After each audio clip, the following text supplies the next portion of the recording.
함께 보실 말씀은 고린도전서 1장 1절에서 9절 말씀입니다. 고린도전서 1장 1절에서 9절 말씀입니다. 함께 한 목소리로 합독하도록 하시겠습니다. 하나님의 뜻을 따라 그리스도 예수의 사도로 부르심을 받은 바울과 형제 소수대네는 고린도에 있는 하나님의 교회 곧 그리스도 예수 안에서 거룩하여지고 성도라 부르심을 받은 자들과 또 각처에서 우리의 주 곧 그들과 우리의 주 되신 예수 그리스도의 이름을 부르는 모든 자들에게 하나님 우리 아버지와 주 예수 그리스도로부터 은혜와 평강이 있기를 원하노라. 그리스도 예수 안에서 너희에게 주신 하나님의 은혜로 말미암아 내가 너희를 위하여 항상 하나님께 감사하노니 이는 너희가 그 안에서 모든 일 곧 모든 언변과 모든 지식의 풍족함으로 그리스도의 증거가 너희 중에 견고하게 되어 너희가 모든 은사에 부족함이 없이 우리 주 예수 그리스도의 나타나심을 기다림이라. 주께서 너희를 우리 주 예수 그리스도의 날에 책망할 것이 없는 자로 끝까지 견고하게 하시리라. 너희를 불러 그의 아들 예수 그리스도 우리 주와 더불어 교제하게 하시는 하나님은 미쁘시도다. 아멘.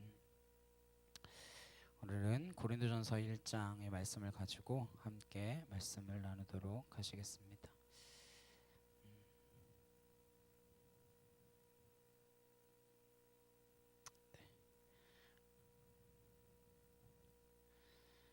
지난 시간에는 고린도전서의 배경에 대한 것들을 이야기했고 오늘 이제 처음으로 본문으로 들어가겠습니다. 1절 말씀 보시면 하나님의 뜻을 따라 그리스도 예수의 사도로 부르심을 받은 바울과 형제 소수대네는 이 표현 때문에 어떤 신학자들은 고린도전서는 소수대네와 공동 저자이다 뭐 이렇게 이야기하는 사람도 있습니다. 이 소수대네가 정말로 같이 썼는지 정확한 증거가 있지 않기 때문에 단정지어서 말할 수는 없고 여기서 중요한 것은 공동 저자인가 아닌가 그것보다 오히려 사도 바울이 이 고린도전서 첫머리에 인사를 하기도 전에 먼저 자기의 사도권에 대해서 방어적 표현을 기록하고 있다라는 것을 보아야 합니다. 첫째는 하나님의 뜻을 따라 되었고 예수 그리스도께로부터 부름받은 사도다 이렇게 표현하고 있습니다. 지난번에 이 부분에 대해서 간단히 이야기했는데 이건 내가 사도다 내가 사도야 이런 것들을 자랑하기 위해서 쓴 것이 아니라 복음을 방어하기 위한 방편으로 자신의 사도권을 방어한 것입니다. 왜냐하면 자신이 사도된 그 사도권이 흔들리면 고린도 교회에 자신이 전한 그 복음이 다 망가질 위험성이 있기 때문에 사도권을 이렇게 방어했던 것입니다. 고린도 교회는 왜 유난히 그 사도 바울의 사도권에 시비를 걸었을까요? 여기에는 몇 가지 스토리가 있습니다. 고린도전서 10장 10절 말씀 보시면 그들의 말이 그의 편지는 무게가 있고 힘이 있으나 그가 몸으로 대할 때는 약하고 그 말도 시원하지 않다 하니 이 말씀으로 유추해 봤을 때 사도 바울은 굉장히 설교를 못했던 것 같아요. 만나서 이야기할 때 너무 약한 거예요. 근데 그 사람의 글을 보면 정말 힘이 있는 것 같은데 만나서 이야기하면 영 별로인 거예요. 그래서 이 사람이 사도가 맞나 이런 마음이 드는 거죠. 그래서 자꾸 의심하는 것입니다. 이 사람이 이거 밥벌이 하려고 먹고 살려고 이러는 거 아닌가. 그래서 이 사람이 말도 제대로 못하면서 이거 하는 거 아닌가 이렇게 오해를 했습니다. 그런데 설상가상으로 하필이면 이 고린도 교회에 누가 왔냐면 아볼로라고 하는 사람이 와서 성경을 가르치는데 너무 말을 잘하는 거예요. 사도행전 18장 24절부터 말씀을 한번 찾아보겠습니다. 사도행전 18장 24절부터 28절까지 말씀 함께 보시겠습니다. 알렉산드리아에서 난 아볼로라 하는 유대인이 에베소에 이르니 이 사람은 언변이 좋고 성경에 능통한 자라. 아볼로에 대해서 쭉 설명하죠. 25절 그가 일찍이 주의 도를 배워 열심으로 예수에 관한 것을 자세히 말하며 가르치나 요한의 세례만 알따름이라.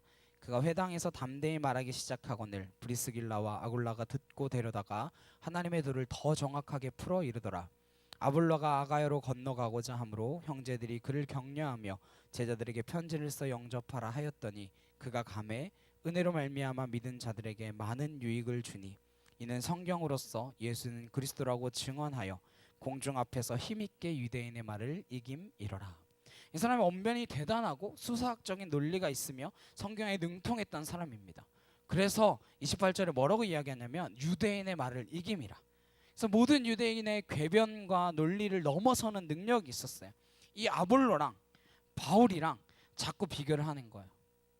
이런 웃지 못할 상황이 벌어졌는데 성도들이 이런 인간적인 비교를 하는 겁니다. 거기에 베드로까지 와서 율법을 강조하고 전통을 강조하니까 교인들이 헷갈리기 시작하는 거예요. 그래서 자기 기호에 맞게 이야기하는 그 사람들을 중심으로 당파가 지어진 것입니다. 교회의 주인은 하나님이십니다. 그런데 아직 미성숙한 교인이다 보니까 자기의 기호에 맞게 누구파 이렇게 나뉘어져서 분쟁의 요인이 된 것입니다. 그리고 고린도전서 1장 11절에 내 형제들아 글로의 지편으로 너희에 대한 말이 내게 들리니 곧 너희 가운데 분쟁이 있다는 것이라. 12절 내가 이것을 말하거니와 너희가 각각 이르되 나는 바울에게 나는 아볼로에게 나는 게바에게 나는 그리스도에게 속한 자라 한다는 것이니. 그러니까 심지어 그리스도파까지 있죠. 이게 네 개의 파벌로 이루어져서 분쟁이 나타났습니다. 이와 같은 상황 때문에 고린도전서가 쓰여진 거예요. 그리고 그의 사도권을 흔드는 요인 가운데는 사람들이 바울이 사도권을 가지고 밥벌이 한다라고 생각했던 것들이 있었습니다. 사도 바울이 너무 마음이 아팠어요. 그래서 고민 끝에 이렇게 이야기합니다. 고린도전서 9장 11절입니다. 고린도전서 9장 11절. 찾으셨으면 함께 한 목소리 읽겠습니다. 시작. 우리가 너희에게 신령한 것을 뿌렸은즉 너희의 육적인 것을 거두기로 과하다 하겠느냐. 무슨 이야기인가 하면 내가 너희에게 복음을 가르치고 그것 때문에 고린도 교회에서 살해를 받고 살아가는 그것이 이상한 거냐, 그 이야기를 하는 거예요. 12절에 다른 이들도 너희에게 이런 권리를 가졌거든 하물며 우리일까 보냐. 그러나 우리가 이 권리를 쓰지 아니하고 범사에 참는 것은 그리스도의 복음에 아무 장애가 없게 하려 함이로라. 13절 성전의 일을 하는 이들은 성전에서 나는 것을 먹으며 제단에서 섬기는 이들은 제단과 함께 나누는 것을 너희가 알지 못하느냐. 14절 이와 같이 주께서도 복음 전하는 자들이 복음으로 말미암아 살리라 명하셨느니라. 복음 전하는 자는 복음으로만 살도록 허락하셨다라는 거예요. 왜 그렇겠습니까? 이것만 하기에도 벅찬데 다른 일까지 하면서 이게 제대로 되지 않기 때문입니다. 이것만 하기에도 벅찬데 다른 일을 하는 걸 원치 않으시지만 그럼에도 불구하고 고린도 교회의 사례로 사는 사도 바울을 보고 고린도 교회 교인들이 밥벌이 하는 걸로 오해했다라는 거예요. 그래서 원리는 이렇지만 내가 그 권리를 쓰지 않겠다라고 선언한 거예요. 그래서 12절에 그러나 우리가 이 권리를 쓰지 아니하고 범사에 참는 것은 그리스도의 복음에 아무 장애가 없게 하려 함이로다. 그러니까 이러한 특수성 때문에 13절 14절의 말씀대로 내가 그럴 권리가 없겠냐. 할 수 있다. 다른 누구보다도 그럴 수 있다. 복음을 전하는 자는 복음을 전하는 일로 살도록 하나님께서 허락하셨다. 그렇지만 너희가 나를 그렇게 인정하지 않으니까 어떻게 한다는 거예요? 복음이 방해되지 않도록 그러한 특수한 상황 때문에 이 교회에 대해서는 바울이 자비랑 선교를 했습니다. 이런 모든 논쟁이 왜 발생한 거예요? 사도권에 시비가 붙었기 때문에 이런 일이 발생한 것입니다. 사도권이 무너지면 지금까지 사도 바울이 전한 복음이 다 흔들릴 위험이 있기 때문에 인사도 하기 전에 그의 사도권부터 방어하는 거예요. 2절에 고린도 교회에 있는 하나님의 교회 곧 그리스도 예수 안에서 거룩하여지고 성도라 부르심을 받은 자들과 또 각처에서 우리의 주 곧 그들과 우리의 주 되신 예수 그리스도의 이름을 부르는 모든 자들에게. 여기도 고린도 교회를 가리켜서 하나님의 교회라고 표현했습니다. 여기는 선언적 과제가 있는 것입니다. 교회는 헬라어로 에클레시아라고 해요. 에클레시아라고 하는 말은 어디로부터 부름받아 모인 공동체라는 이야기입니다. 그런데 사실 이 단어가 세속적인 개념으로도 그 당시에는 쓰였습니다. 그래서 그 당시 고린도에는 여러 에클레시아가 있었어요. 예를 들어 동호회 같은 그룹인 거예요.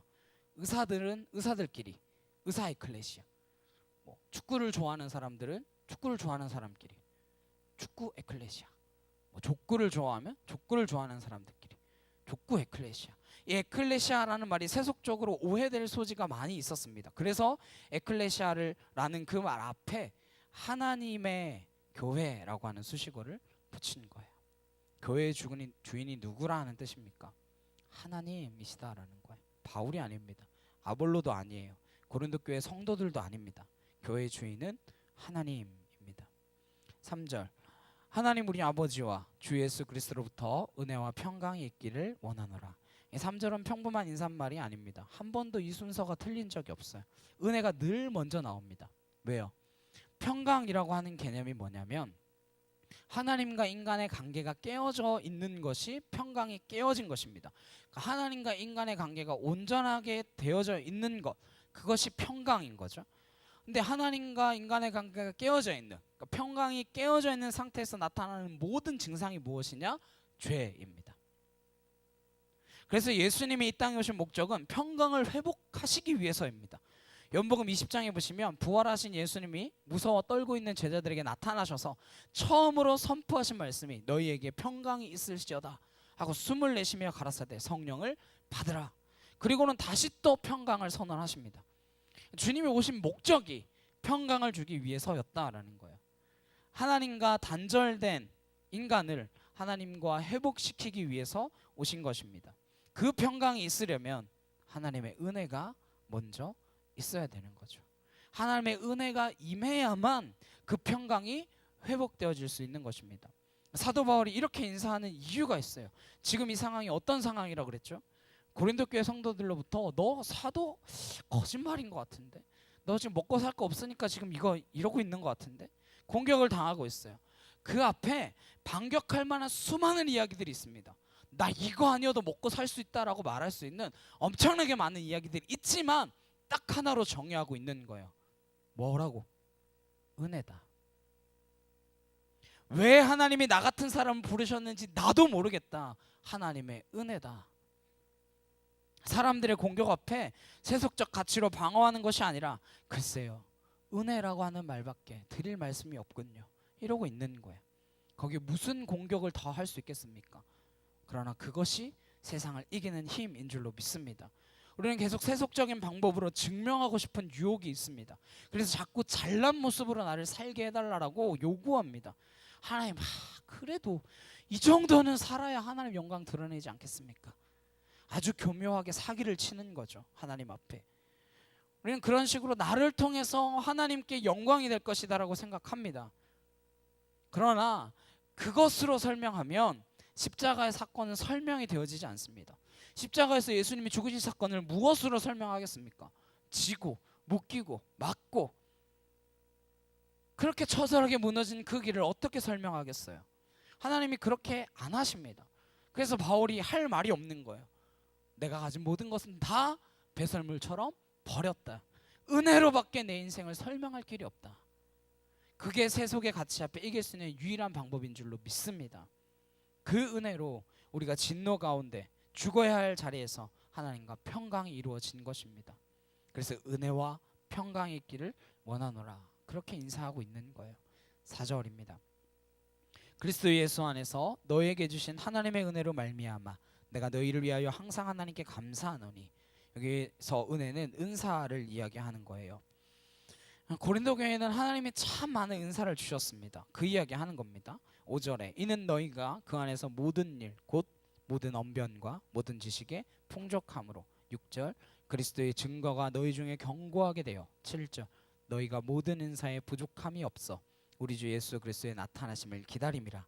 8절 주께서 너희를 우리 주 예수 그리스도의 날에 책망할 것이 없는 자로 끝까지 견고하게 하시리라.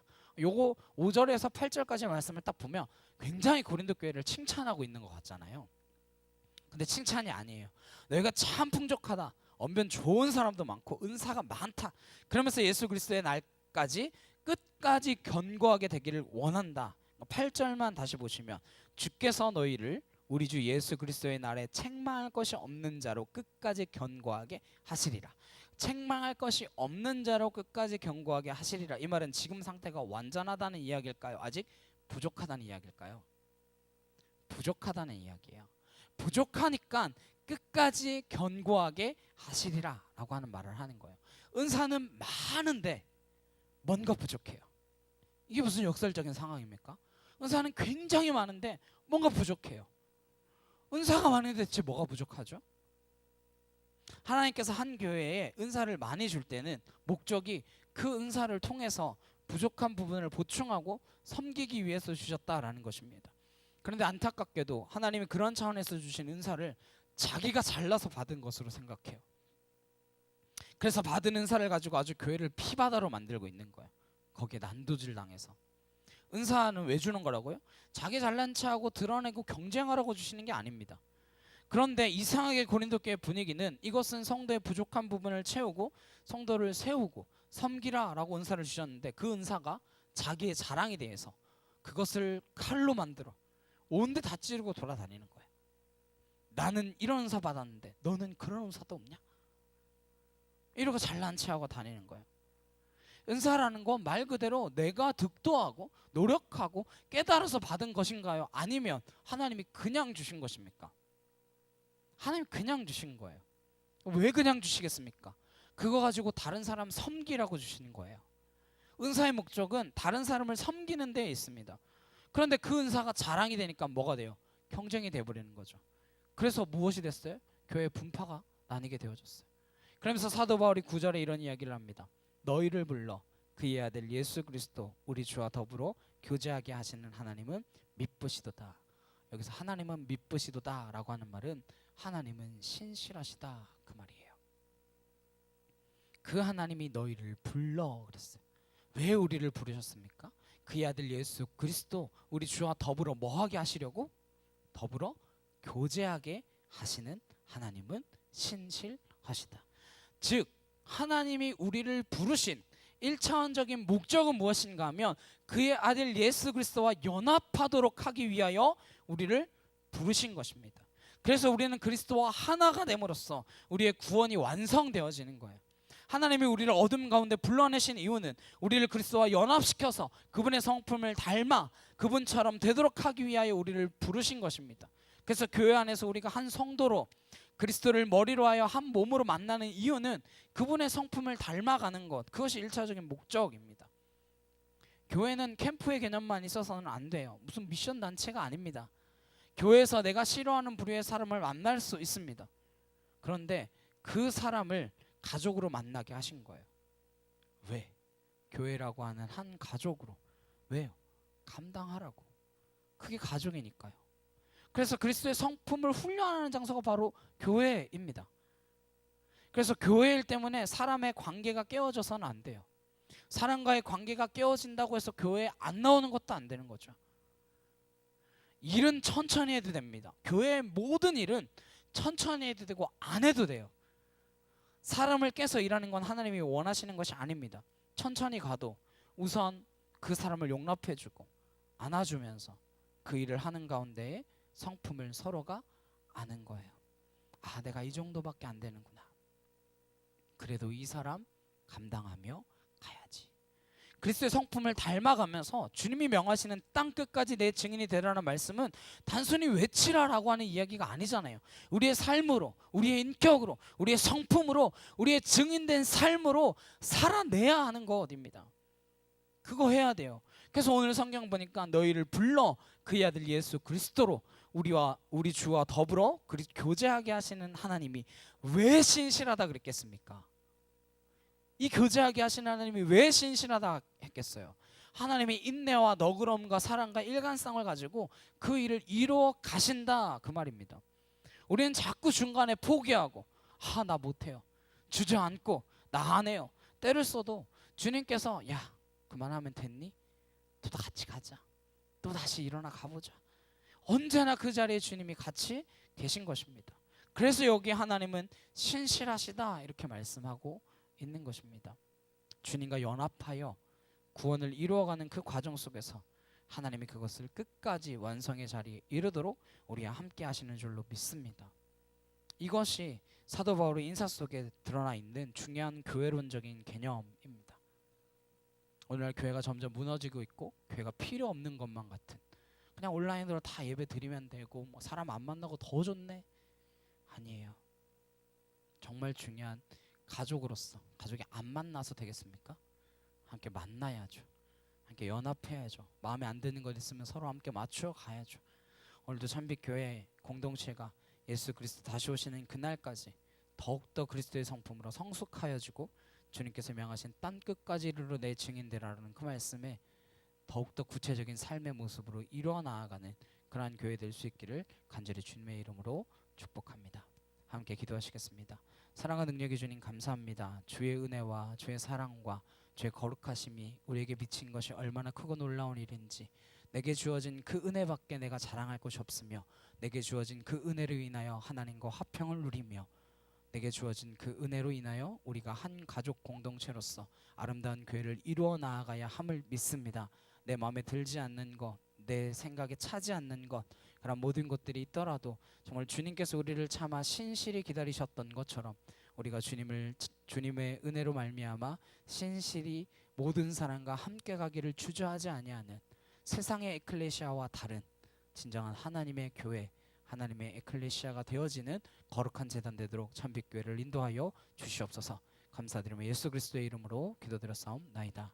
아멘. 주기도문으로 예배 마치시겠습니다.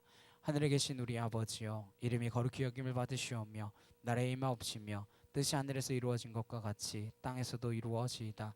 오늘날 우리에게 일용할 양식을 주옵시고 우리가 우리에게 죄 지은 자를 사하여 준 것 같이 우리의 죄를 사하여 주옵시고 우리를 시험에 들게 하지 마옵시고 다만 악에서 구하옵소서. 대개 나라와 권세와 영광이 아버지께 영원히 있사옵나이다. 아멘.